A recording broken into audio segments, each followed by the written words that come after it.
ए भाई जाऊ दे जाऊ दे.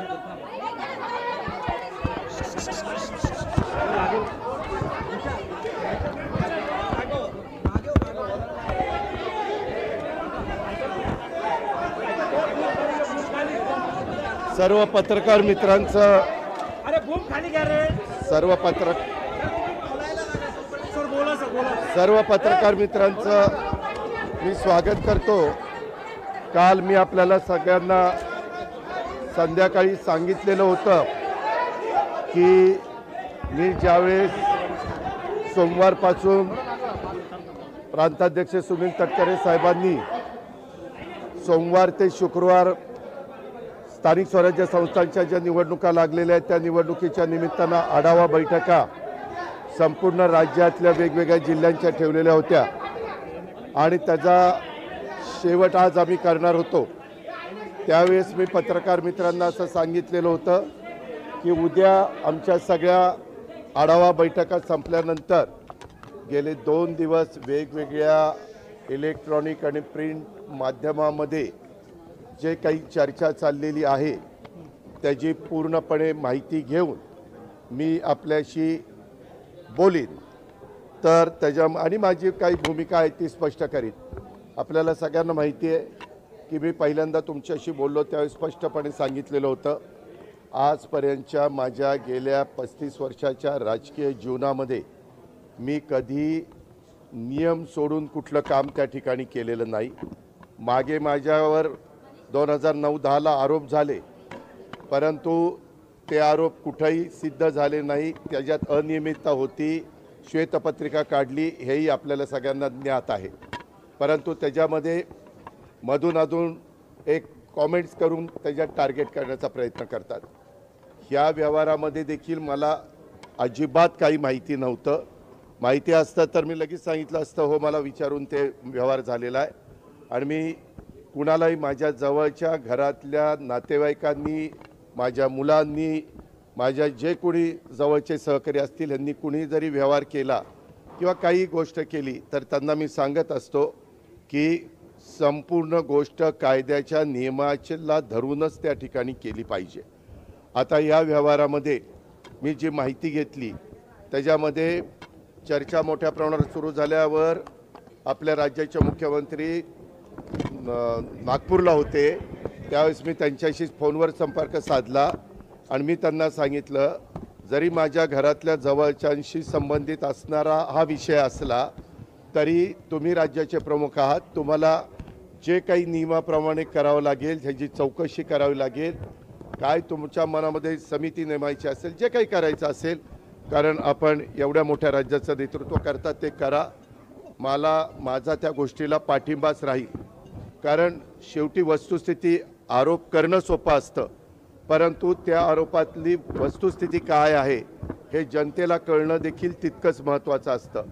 याबद्दलची माहिती घेतल्यानंतर तुमच्या लक्षात येईल की ह्या व्यवहारामध्ये 1 रुपया पण दिला गेला नाही. तरी मोठे मोठे आकडे सांगितले, मोठ्या मोठ्या गोष्टी सांगितल्या गेल्या आणि विरोधकांनी पण आम्हाला वेगवेगळ्या पद्धतीनं टार्गेट करण्याचा प्रयत्न केला. साहजिकच आहे विरोधक त्याचा बदनाम म्हणजे आम्हाला टार्गेट करण्याचा प्रयत्न करणारच, तो त्यांचा अधिकार आहे. त्या खोलात मला जायचं नाही. परंतु मला आज संध्याकाळी कळालं की ह्यामध्ये ते जे काही डॉक्युमेंट झालेले होते ते सगळे कॅन्सल करण्यात आलेले आहेत. जो काही व्यवहार झालेला होता तो कॅन्सल करण्यात आलेला आहे. दुसरी गोष्ट या राज्याचे ॲडिशनल चीफ सेक्रेटरी रेव्हेन्यू यांच्या अध्यक्षतेखाली काही विभागीय आयुक्त आणि काही वेगवेगळे मान्यवर यांची समिती आजच काहीतरी जाहीर करण्यात आलेली विभागीय आयुक्त पुणे, अप्पर मुख्य सचिव महसूल मुद्रांक नोंदणी, जमाबंदी आयुक्त आणि संचालक भूमी अभिलेख, नोंदणी महानिरीक्षक व मुद्रांक नियंत्रक पुणे, जिल्हाधिकारी पुणे आणि सहसचिव मुद्रांक महसूल व वन विभाग आणि त्यांना ह्या संदर्भामध्ये ह्या सगळ्याची चौकशी करून हे साधारण 1 महिन्याच्या आत हा अहवाल सादर करावा अशा पद्धतीनं सूचना केलेल्या आहेत की मौजे मुंडवा तालुका पुणे शहर जिल्हा पुणे येथील सर्वे नंबर 88 मधील जमीन खरेदीच्या दस्तामध्ये झालेल्या अनियमिततेबाबत चौकशीसाठी चौकशी समिती नियुक्त केलेली आहे। तिनं पण पारदर्शकपणे काम करावं, साहजिकच आहे। राज्यातल्या प्रमुखांनी सांगितल्यावर त्यांचं कामच आहे। आणि हे अधिकारी जर तुम्ही बघितले तर विकास खारगे यांचं गेले अनेक वर्षाचं काम, एक स्वच्छ अधिकारी म्हणून त्यांची प्रशासनामध्ये प्रतिमा आहे आणि बाकीच्याही अधिकाऱ्यांची तशाच प्रकारची प्रतिमा आहे। मला आपल्याला ह्या निमित्तानं एक गोष्ट सांगायची, मी राज्याचा उपमुख्यमंत्री असल्यामुळं माझ्या कुठल्याही अधिकाऱ्यांना सगळ्या संबंधित क्लास 1 क्लास 2 IAS IPS या सगळ्या अधिकाऱ्यांना मला सूचना करायची की इथून पुढं देखील कुठल्याही प्रकारचं प्रकरण जर तुमच्या पुढं आलं तर ते नियमाला धरून नसेल तर अजिबात कुठलाही प्रेशर खाली न येता सरळ त्याला काट मारायची। कुणी माझ्या जवळचा नातेवाईक असो नाहीतर कुणी माझ्या नावाचा वापर करून कुणी काही केलेलं असलं तर हे मला चालत नाही, चालणार पण नाही। पण एक गोष्ट झाली, हे 2 दिवस तुम्ही सगळ्या मीडियाने ह्या सगळ्या गोष्टी चालवल्या, कारण ती माहिती तुम्हाला मिळालेली होती। शेवटी मीडियाचं कामच आहे काय आहे ते तुमच्या लक्षात येईल ते दाखवणं, पण त्याच्यामध्ये अजून पण इतर वेगवेगळे बाबी आमच्या वेगवेगळ्या भागातनं, मला वाटतं बारामतीतनं पण काही असं झालंय तसं झालंय। माझं म्हणणं की ज्यांच्याकडं ह्याबद्दलचे चुकीच्या गोष्टी झालेल्या असतील त्या सर्व बाबींची चौकशी संबंधित अधिकाऱ्यांनी करावी। मागच्याही काळामध्ये जे कुठले व्यवहार झाले असतील त्याच्यामध्ये कुठंही आपण नियमाला बगल देऊन कुठल्याही गोष्टी केलेल्या नाहीत, तो माझा स्वभाव नाही। मी अतिशय स्पष्टपणे ह्या गोष्टी तुमच्या माध्यमातून राज्यातल्या जनतेलाही सांगू इच्छितो आणि गेले 2 दिवस ह्याच्याबद्दल जे काही बातम्या आल्या आणि त्याच्यातून माझ्याबद्दल गैरसमज झालेला असेल तर त्यांनाही ह्याबद्दल अतिशय स्पष्टपणे मी सांगू इच्छितो। आणि ह्यामध्ये एकही पैशाचा व्यवहार झालेला नाही।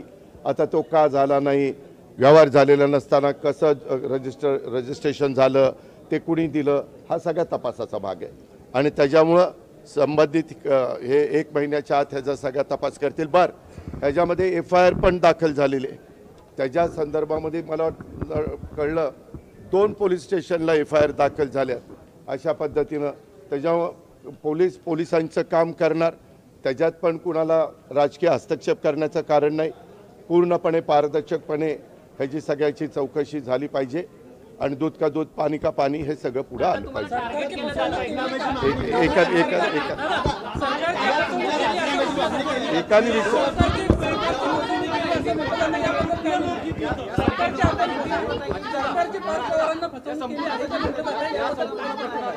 त्यामध्ये चौकशी होईल ना, कुणी कुणाची फसवणूक केली आणि कुणी चुका केल्या त्याबद्दलची सगळी चौकशी होईल। कुणी सांगितल्यामुळे हे घडलं, कुणाचे फोन गेलेले होते, कुणी त्याच्यामध्ये दबाव आणलेला असेल तर दबाव आणला होता का, आणला होता तर कुणी आणला होता, आणला नव्हता तर मग कुणी अधिकाऱ्यांनी असं कसं केलं, ह्या सगळ्या गोष्टी चौकशी समिती पुढे।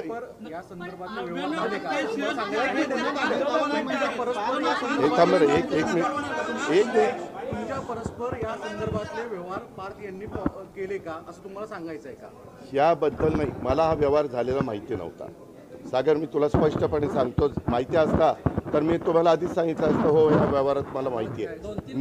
मी नाही रे बाबा, ज्यावेळेस कधी कुणी काही चर्चा करतं ते कुठल्याही व्यवहाराची असो, कुठलाही व्यवहार कुणी मला विचारलं तर मी सांगतो जे काही नियमाप्रमाणे असेल ते करा। नियमाच्या बाहेर जाऊन कुणी केलेलं मला त्या ठिकाणी चालणार नाही। मी आज दुपारी माझ्या ऑफिसच्या प्रत्येक अधिकारी जे आहेत त्यांनाही विचारलं की तुम्ही DCM ऑफिसमधनं कुणाला फोन करून दबाव आणला का, कुणीही त्याचा दबाव आणलेला नाही। या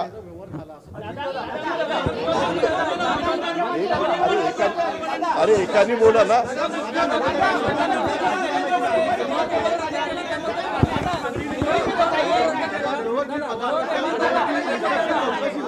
अरे बाबा मी उत्तर द्यायला तयार आहे, तुम्ही शांत बसा ना।